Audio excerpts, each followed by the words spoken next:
Multi-vector integration is Kazakhstan's chosen course of development, and the program, Single Market. Everything has a price: the Earth's resources, human capital, and our plans for today and tomorrow. This is the theme of today's episode of Single Market. Hello, my name is Pavel Kokdyshev.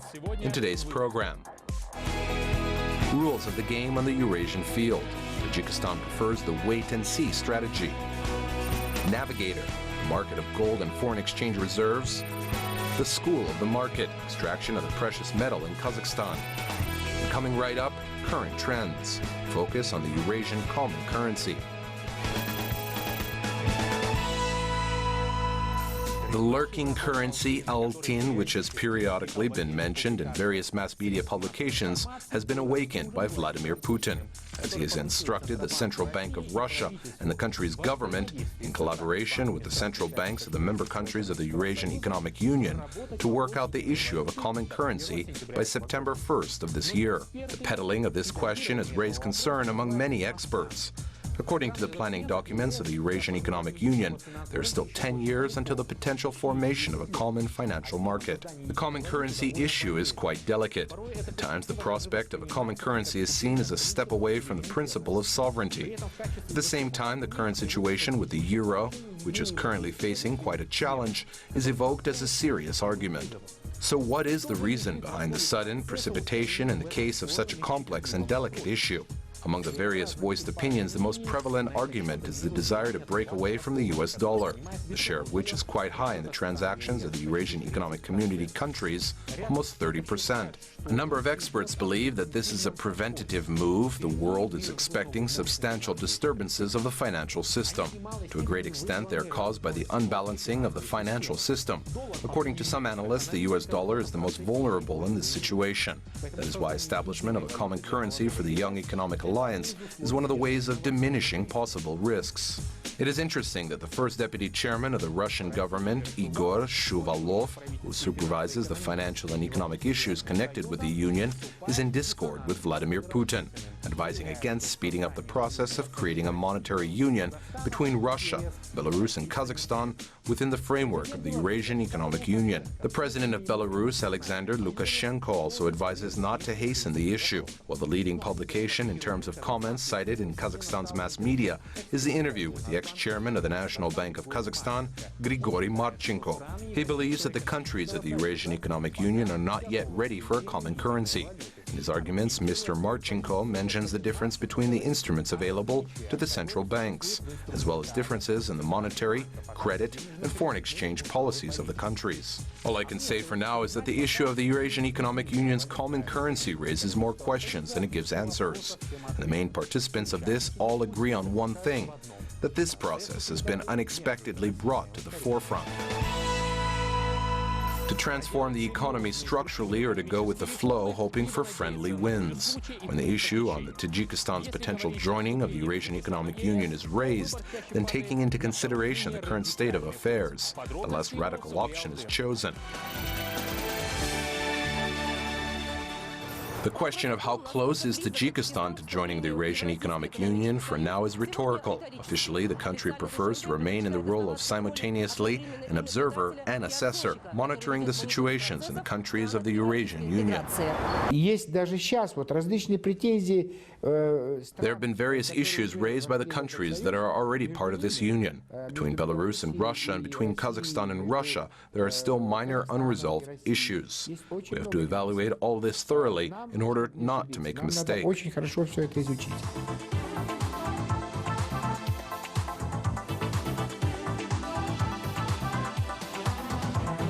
This wait-and-see attitude allows to adequately assessing all the risks and prospects. Before anything, Tajikistan has to choose a new order of relations within the framework of the World Trade Organization, which the country joined at the end of 2012.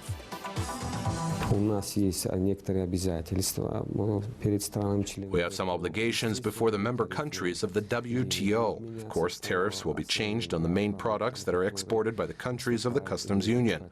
That is why the issue of compensation arises. How will this be realized? China is unlikely to accept any kind of limitations in case Tajikistan joins the customs union and the Eurasian Economic Union in the future. It is quite certain that the Asian giant will decrease its investments into the strategic sectors of Tajikistan's economy and lower its volume of goods exported to Tajikistan, which currently amounts to more than $1 billion. For consumers, the option of cheap products is critically important. If it is limited in the case of higher tariffs and subsequently higher prices, then I think this would upset the consumers.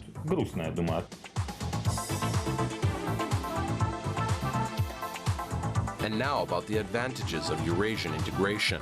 They are connected with the prospects of closer interaction of business communities of Tajikistan and countries of the Eurasian Union, as well as increased investment flows.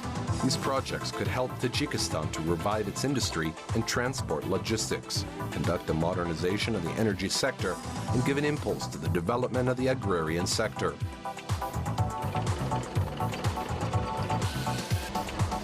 Substantial changes are expected to occur in the sphere of labor migration. In the last years, 40 to 50% of Tajikistan's GDP has been comprised of transfers made by the country's labor migrants abroad.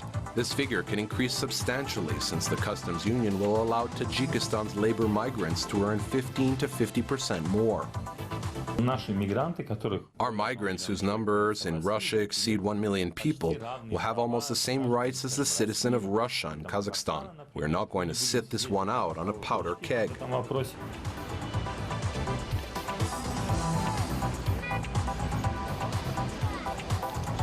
One way or another, in order to make the final decision, Tajikistan will have to carefully weigh all the pros and cons. At the same time, the country's officials should understand that the beneficial conditions of entering the Eurasian Economic Union will last no longer than 3 years. Saule Altin, Nijat Yusupov, exclusively for Single Market.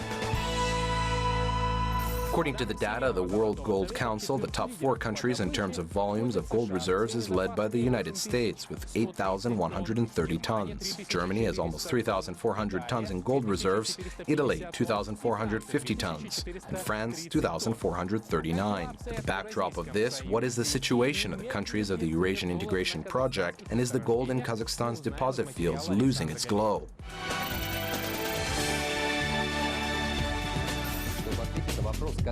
In order to answer the question about the situation of the gold reserves of the Eurasian Quintet, I will also have to refer to the data of the World Gold Council. In the world ranking, Russia is in 6th place. The country's reserves are evaluated at 1,200 tons. Kazakhstan is 24th position with almost 190 tons. Belarus is 48th with 42 tons. Kyrgyzstan is down in 87th position. The country has accumulated only 4 tons of gold. Unfortunately, there is no current data on Armenia. According to old statistics, the country's gold reserves amount to 1.4 tons. But we do have the following information. Last year, Armenia exported gold jewelry products in the value of more than $230 million. Thus, we can conclude that the demand for this precious metal is satisfied in the country not only through national production, but also through its import. Member countries of the Eurasian Economic Union today are relying on the global proverbial sign. If the world financial system is weathering a storm, it is time to think about the diversification of national reserves. That is why, despite the negative dynamic of world prices of gold, the main banks of Kazakhstan and Russia are cautiously increasing their purchases of this precious metal. For example, the National Bank of Kazakhstan has increased the share of gold in its reserves by almost 29%. In monetary terms, this increase amounted to more than $7 billion. The Central Bank of Russia also stood out. In 2014, it purchased almost 160 tons of gold, which was a 5-year high for the country. And now let's evaluate our national gold reserves. The country's biggest grain area of gold is the East Kazakhstan region. The The region's reserves of this precious metal amount to almost 538 tons, which is $22 billion in monetary terms. Akmola region is in second place with 260 tons of gold reserves, equivalent to $11 billion. Karaganda region rounds up the top trio with 115 tons in gold reserves, worth $5 billion. Overall, the potential of Kazakhstan's deposit fields is evaluated at more than 11,000 tons, which translates into around $48 billion. In conclusion, I can only note that unlike paper money or non-cash money, which can be printed or just created through a computer system of financial regulators with a couple of clicks of the mouse, gold is a resource that takes time to accumulate. That is why one has to admit that the degree of radiance of this noble metal in the world, gold and foreign exchange reserves, is still as relevant as ever. My name is Alexander Galiev. Until next time on Single Market. Увидимся в Single Market. Gold mining on the territory of Kazakhstan began 4,000 years ago. This process, together with the making of gold jewelry pieces, reached its apogee during the Saka era. Golden Man, our national heritage, is from that time period as well. And the famous animal style, which has become part of world history, thanks to the rich collection of artifacts, is also from that period. All this means that in the distant past, mining of this precious metal was quite dynamic. And what's the situation like today? And which of Kazakhstan's deposit fields is considered to be the most gold abundant?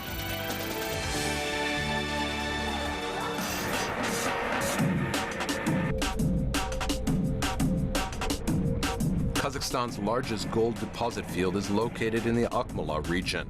This is a Vasilkovsk mine of the Altyn-Tau Kokshetau company. Its proven reserves are evaluated at 370 tons. This deposit field is on the list of the world's top 20 fields, along with such giants as the South Deep Field in Saudi Arabia, Pascua Lama in Chile, and Telfer in Australia.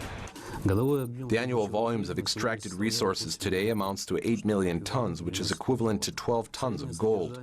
The average content of gold in the base ore is 2 grams per ton. The Vasilkovsk deposit field is comprised of a number of infrastructural entities, including road junctions, diesel houses, an electro station, and its own water supply system. The main production processes take place in the open mine pit and the gold extraction plant. Extraction of gold-containing ore begins with a blast.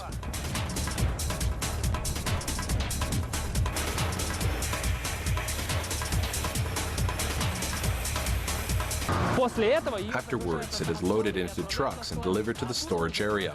From there, it is moved to the gold extraction plant.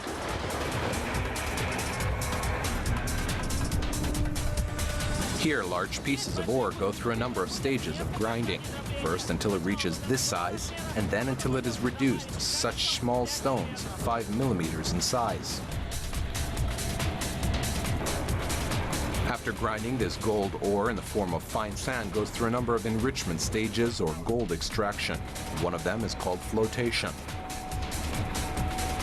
This is where the process of flotation takes place. It is a method of enriching gold ore, which facilitates the sticking of gold particles to air bubbles and their rise to the surface in the form of a foam. These include ultra-thin grinding, oxidization, carbon and leaching, desorption, and electrolysis. As a result of electrolysis, a residue of gold settles on cathode sheets, which after rinsing is subjected to dehumidification, drying and roasting. The entire production process is rounded off with the melting cycle. This is the door bar, the final product of the gold extraction plant. It weighs 12 kilograms and is comprised of 80% of gold and 20% of silver. But that's not all. The door bar is sent from the gold extraction plant to the refinery, which is located in Oskimien. There, after the purification process, a product with a 99% content of gold is produced. It corresponds to the International Good Delivery Quality Standard, which was established by the London Bullion Market Association. Coming back to the beginning of the gold production process, extraction in an open-air field will continue on the Vasilkovsk deposit field for 10 years. Afterwards, gold will be extracted by mining. In the future, the Altyn-Tau Kokshetau company will be able to increase its annual gold extraction volume by 15 tons. This will allow Kazakhstan to move up to the list of world's top 15 gold mining countries. Therefore, the company has far-reaching future plans. Oleg Boldarev, Anatoly Valuisky, Kokshetau, exclusively for Single Market. that's all for today. A kind reminder, all the episodes of our program can be watched online at www.kazakh-tv.kz. Until next time on Single Market,